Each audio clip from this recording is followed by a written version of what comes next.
Assalamualaikum warahmatullahi wabarakatuh. Selamat siang, sore, malam, tengah malam ya.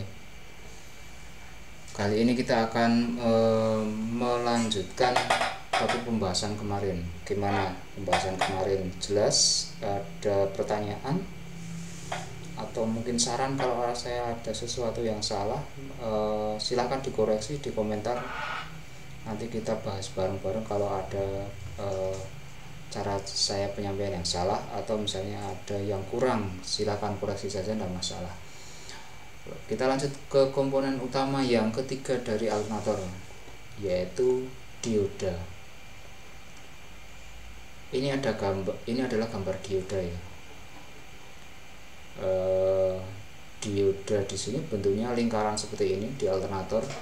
Tapi misalnya kok kepeksane kalian dioda ini kalian ganti dengan dioda yang ada di elektronik, misalnya 1N4001 atau 1N4004, itu tidak masalah. Atau mungkin dengan dioda dengan ampere yang lebih tinggi, lebih bagus.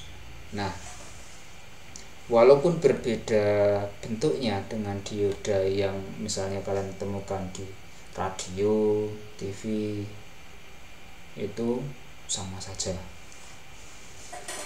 Atau kalian mungkin pernah membuka trafonya adaptor gitu kan, dari 220 menjadi 12 volt yang bukan switching ya, yang biasa, itu kalian akan juga menemukan dioda. Nah, di sini fungsinya sama plug, nggak ada bedanya. Nah, lanjut mengenai dioda. Dioda ini apa toh Pak? Fungsinya untuk apa toh Pak? Dioda adalah kalau kita lihat paling gampang itu adalah klep, anggap saja klep exhaust ya, klep exhaust. Fungsi dari klep exhaust apa? Yang pernah kalian pelajari di mapel PMO misalnya. Fungsi klep kalau kalian perhatikan, fungsinya dia hanya apa? Hanya akan mengeluarkan tekanan hasil pembakaran pada saat proses pembuangan kan. Nggak mungkin dia memasukkan campuran bahan bakar dari lingkungan atau dari karburator ke dalam silinder. Nggak mungkin.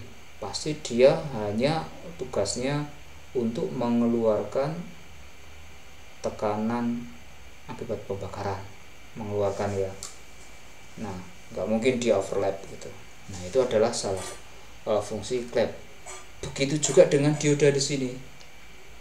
Maka yang dikeluarkan apa? Yang boleh lolos dari sini, dari yang boleh lewat ke dioda ini, yang boleh lewat hanya arus yang tadi, hasil dari alternator tadi, atau yang kemarin kalian bahas kemarin mengenai keluaran output dari stator. Kemarin kalau kita ingat-ingat atau kita melihat bahasan kemarin, output alternator ini adalah arusnya arus AC. Nah, sebagai penyearah agar yang bisa disimpan ke dalam baterai itu adalah DC, maka arus AC ini yang kemarin kita sempat bahas bahwa dia naik turun, tegangan tertinggi adalah dia plus, tegangan terendah dia min gitu loh. Yang tertinggi min plus 9 volt, yang terendah adalah min 9 volt. Kan nggak mungkin itu ada arus listrik min 9 volt bisa disimpan ke aki, tidak ada, karena dari naik 9 volt turun lagi 9 volt, min 9 volt ya, dioutputkan lagi. Jadinya apa? Naik sama, turunnya juga sama, nol kan. Nah, di sini nggak bisa digunakan untuk disimpan ke dalam aki. Nah, maka solusinya adalah apa? biar yang min ini tidak masuk ke dalam outputnya dari alternator, yang keluar hanya plusnya saja. Nah, plusnya ini untuk mengeluarkan atau yang dikeluarkan hanya plusnya ini, maka tugasnya siapa? Tugasnya dioda ini. Dioda ini fungsinya untuk itu. Seperti kalau tadi yang kita bahas bahwa clap at exhaust manifold yang di silinder ya, itu tugasnya hanya membuang saja. Di sini juga sama, dioda. Maka dia yang boleh lewat itu adalah arus yang plusnya saja. Yang min nggak akan boleh dilewatkan, sehingga apa, output dari alternator itu adalah output yang plus. Jadi dia tidak tidak murni DC penuh ya, karena dia outputnya itu tetap naik turun. Jadi dari misalnya 0 naik 1 2 3 4 5 6 7 8 9, turun lagi 9, turun 8 7 6 5, turun lagi sampai 0 lagi. Nah, kalau baterai itu kan tegangannya 12 volt, sedangkan kita bahas langsung kalau alternator itu adalah tegangan kerjanya adalah 12 ke atas harusnya ya. Nah, baru bisa ngisi itu kalau di angka 13,5 ke atas bisa ngisi baterai. Nah, bayangkan misalnya dalam satu putaran itu hanya satu, misalnya kita hanya menggunakan satu fase ya, maka gelombangnya satu putaran hanya satu fase. Satu putaran mesin hanya satu fase. Kita bisa membayangkan berapa lama aki itu akan terisi penuh. Nah, maka dibutuhkan 3 fase. Nah, masing-masing kumparan ini itu penyearahnya dibutuhkan 2 buah dioda. Makanya kalian akan menemukan di alternator itu 6 dioda. Kenapa 6? Tadi dasarnya adalah fase tadi. Satu fase dibutuhkan 2 buah dioda. Kalau 3 fase berarti membutuhkan 6 dioda. Nah, outputnya ini yang tadi sudah saya sebutkan, yang 13,5 ke atas ini yang akan digunakan untuk mengisi aki. Yang di bawahnya itu ibaratnya kalau kita ada di dalam kolam, kalau kepala kita nggak menyentuh permukaan air ya, kita nggak akan dianggap kelihatan, nggak akan dianggap nggak akan bisa untuk mengisi aki gitu. Seperti itu ibaratnya. Nah, sehingga tegangan yang di atas 13,5 ini yang akan mengisi aki. Kalau satu fase tadi satu putaran mosok segitu, nah mau berapa lama aki itu akan terus penuh. Nah, disitu makanya di alternator digunakan 3 fase. Apakah bisa dibuat lebih banyak fase lagi? Bisa juga, tapi bobot alternator itu mau jadi berapa kilo gitu kan, itu juga jadi pertimbangan tersendiri. Nah, itu mengenai dioda. Nah, kita bisa lihat di sini ya deskripsinya. Dioda terdiri dari atas dioda position dan dioda negatif. Positif ya ini maksudnya ya. Dioda positif dan dioda negatif. Tiga dioda diikat dan masing-masing pemegang dioda. Lihat gambar ini. Kemudian arus dibangkitkan oleh alternator dikirim dari sisi positif dan juga ujungnya dari frame-nya, semua terisolasi.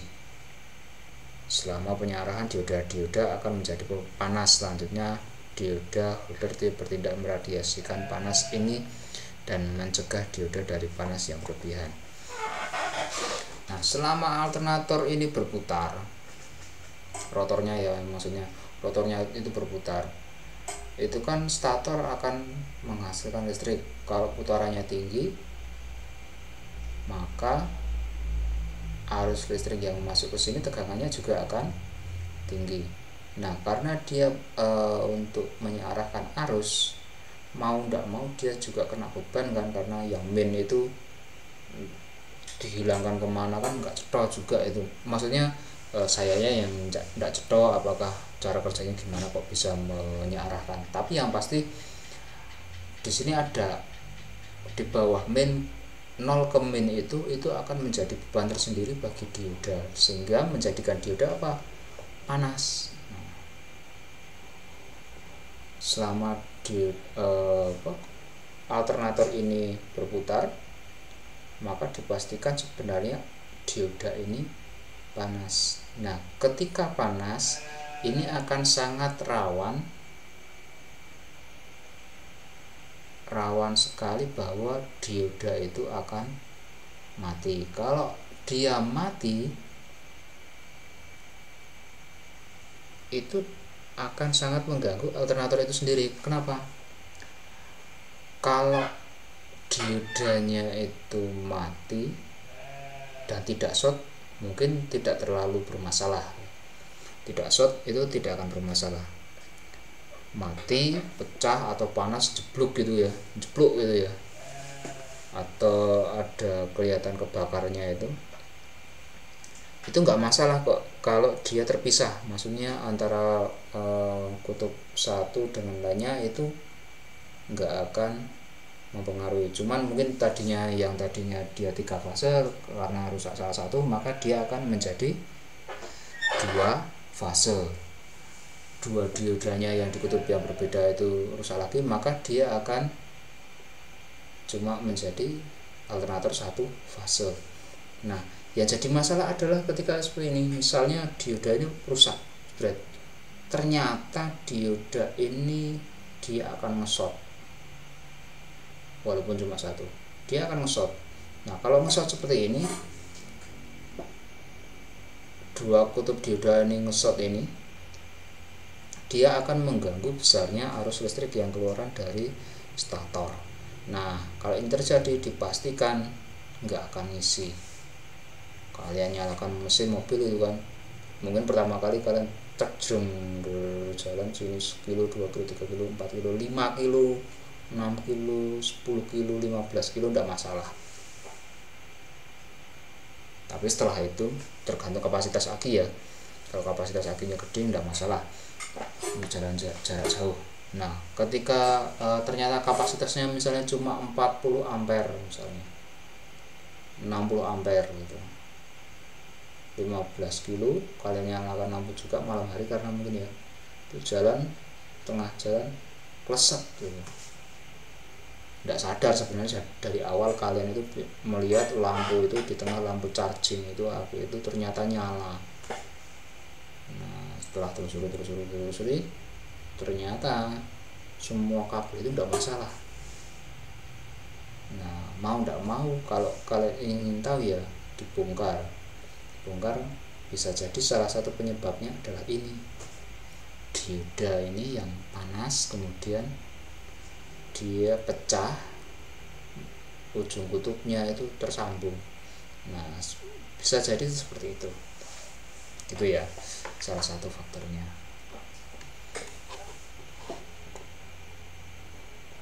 Nah, itu mengenai penyearah. Jadi kalau ini bagus semua, maka yang arus keluaran dari stator itu bisa digunakan untuk ngisi aki. Begitu penjelasan saya mengenai dioda. Semoga bermanfaat. Assalamualaikum warahmatullahi wabarakatuh.